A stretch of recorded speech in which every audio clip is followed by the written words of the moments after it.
Hello everyone.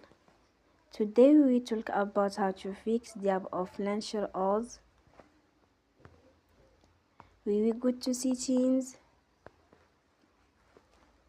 then we click on apps.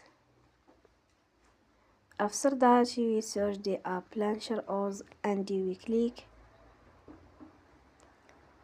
Then we will on for stop.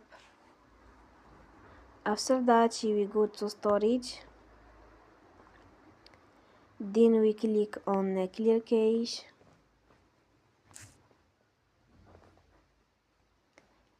In the end, you will turn off your Wi-Fi and you will turn again.